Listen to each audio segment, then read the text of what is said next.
और इसी बीच एक और बड़ी खबर आपको बता दें, जहां वीरेंद्र राम से आज भी ईडी के अधिकारी पूछताछ कर रहे हैं। आपको बताते चले कि मनी लॉन्ड्रिंग मामले को लेकर उनसे पूछताछ जारी है और कई सबूत अब तक हाथ लग चुके हैं। डायरी से लेकर पेन ड्राइव तक हाथ लगा है, जिसके आधार पर यह तय हो पाएगा कि आखिर किस किस का संरक्षण मिल रहा है। वीरेंद्र राम को आज भी पूछताछ में मिल सकते हैं कई अहम सबूत। आज से 4 दिनों तक लगातार ईडी करेगी पूछताछ के लिए कोर्ट ने दी है 4 दिनों की रिमांड। तो 4 दिन की रिमांड फिर से दे दी गई। इससे पहले 5 दिन की रिमांड दी गई थी, उस दौरान भी पूछताछ किया गया।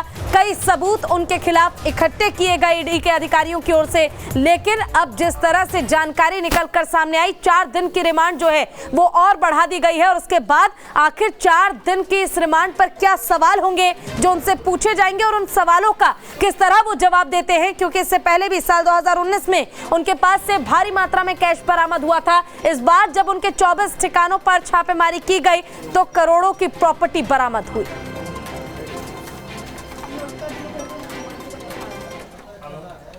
और ज्यादा जानकारी के साथ हमारे संवाददाता राजेश तोमर जुड़ गए। राजेश, देखिए वीरेंद्र राम की मुश्किलें लगातार बढ़ती जा रही है। ईडी के अधिकारियों ने फिर से समय मांगा और जो रिमांड की समय सीमा है उसे बढ़ा दिया गया है। क्या ये समझा जाए कि आने वाले समय में बहुत चीजों का खुलासा होने वाला है?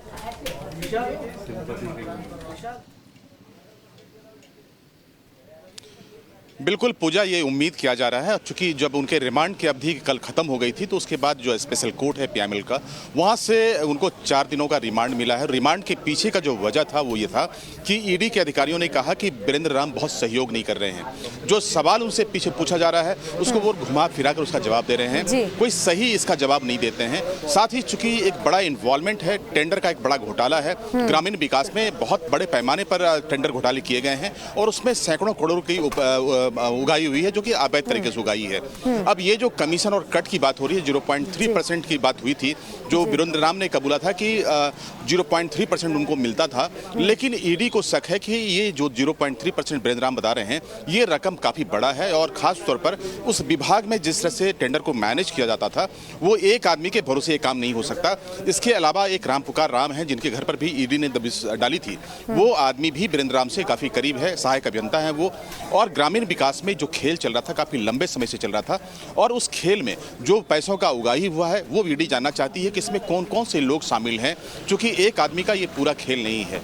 तो इसमें कौन कौन से ब्यूरोक्रेट्स हैं, क्या इनको पॉलिटिकल जो संरक्षण मिला है, वो कौन से पॉलिटिशियन है, किसकी मिलीभगत है, ये तमाम तरह की चीजें हैं जो ईडी यहाँ पर जानने की कोशिश कर रही है। इसके अलावा जो इनके पास 2 गाड़ियां मिली थी, कहा जा रहा था कि 2 ठेकेदारों ने इनको दिया था। उस ठेकेदार से जब पूछताछ हुई थी उन ठेकेदारों ने कहा कि जबरदस्ती वीरेंद्र राम ने गाड़ी रखवा लिया था।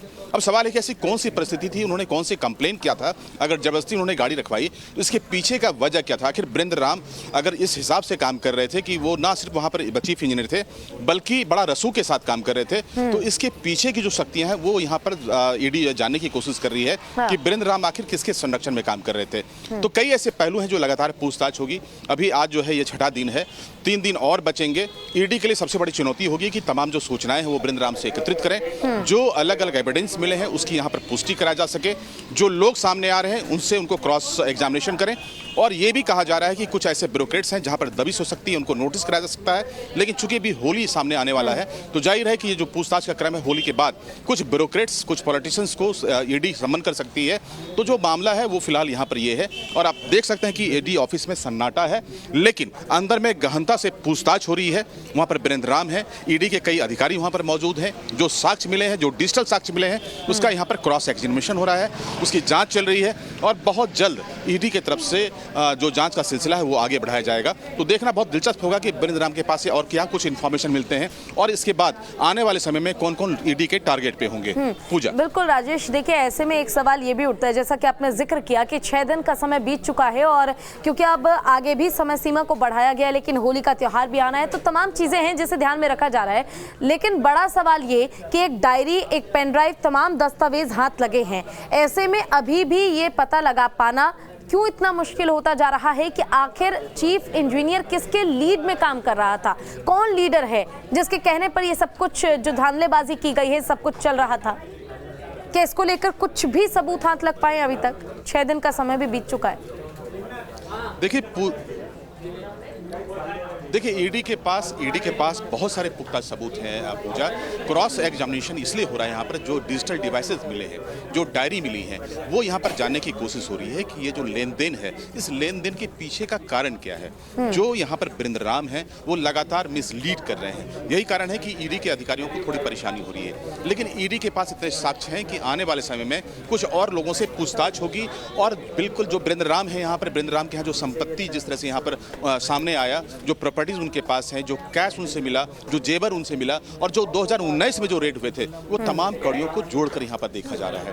वीरेंद्र राम इतना शक्तिशाली कैसे हो गए, ये भी जानने की कोशिश हो रही है, क्योंकि वीरेंद्र राम इकलौता व्यक्ति नहीं है जिसने ग्रामीण विभाग को पूरे अपने तौर पर ड्राइव किया होगा। जाहिर है कि उसमें मंत्रियों की मिलीभगत रही होगी, उसमें कुछ विधायकों की मिलीभगत रही होगी, पॉलिटिशियंस होंगे, ब्यूरोक्रेट्स जो कि विभाग को हेट करता है, उसकी भी यहाँ पर संलिप्तता हो सकती है, इससे इनकार नहीं कर सकते।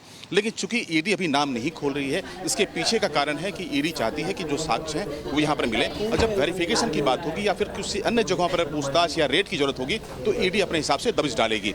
लेकिन पूरा जो मामला है वो काफी बड़ा है और ग्रामीण विकास में हजारों करोड़ रुपए का काम होता है, तो टेंडर ये किस तरह से मैनेज करते हैं, टेंडर का खेल क्या है, ये भी यहाँ पर समझने की कोशिश हो रही है। जो कमीशन खोरी है, इसमें कौन कौन लोग शामिल हो रहे हैं, वो भी यहाँ पर जानने की कोशिश हो रही है। काफी दिलचस्प है, बहुत ही जो पूछताछ का जो दायरा है वो काफी बड़ा होता जा रहा है। राम पुकार राम जो कि इनके बहुत ही क्लोज थे, पूरे टेंडर प्रक्रिया में जिस तरह से वो मदद पहुंचाते थे, अगर सूत्रों के हवाले पर ध्यान दें और उसको जानने की अगर कोशिश करें तो टेंडर में जो आहारता रखते थे लोग, उनको साइड कर दिया जाता था और इनके जो चहेते ठेकेदार थे उनको काम दिया जाता था। उसके पीछे भी एक फिक्स मॉडस ऑपरेंडी काम करता था, जिसमें कि सरकार से जुड़े लोग, जहां से इनको सिग्नल मिलता था, वीरेंद्र राम ऐसे लोगों को काम देते थे और फिर उसकी मॉनिटरिंग होती थी और उनसे तसल्ली होती थी। तो ये तमाम चीजें हैं जो यहाँ पर पूछताछ हो रही हैं। इसके अलावा वीरेंद्र राम पर यह भी आरोप है कि जो सीए उनके थे, उनके मार्फत से बड़ा ट्रांजैक्शन किया गया है। तो ईडी का जहां पर शक है कि जो पैसों का मनी लॉन्ड्रिंग हुआ है वो किन किन जगहों पे हुआ है, जो इनके प्रॉपर्टी डील हुए हैं, किसके नाम से और कहां हुआ है। जब चीजें सामने आएंगी, काफी चौंकाने वाले तथ्य सामने आएंगे पूजा, हमें थोड़ा इंतजार करना होगा। जी ठीक है। आपसे राजेश ये भी जानना चाहूंगी कि क्या आने वाले समय में ये भी समझा जाए कि अगर पूछताछ की जाती है और तब भी कोई ऐसे सबूत हाथ नहीं लगते हैं तो जांच का दायरा जो है वो और बढ़ेगा, छापेमारी आगे भी की जा सकती है, क्या ऐसी संभावनाएं हैं?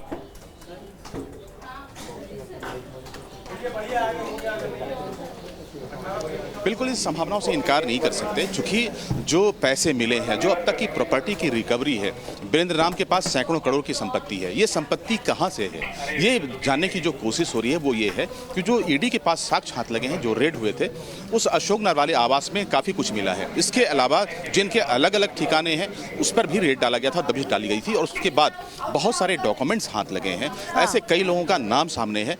ईडी चूंकि काम करने का उनका एक तौर तरीका है, वो चीज़ों को जल्दी रिवील नहीं करते, लेकिन कई ऐसे नाम हैं जो ईडी के पास हैं, उसका वहां पर सिर्फ पूछताछ हो रही है। वीरेंद्र राम सहयोग करते हैं अथवा नहीं करते हैं।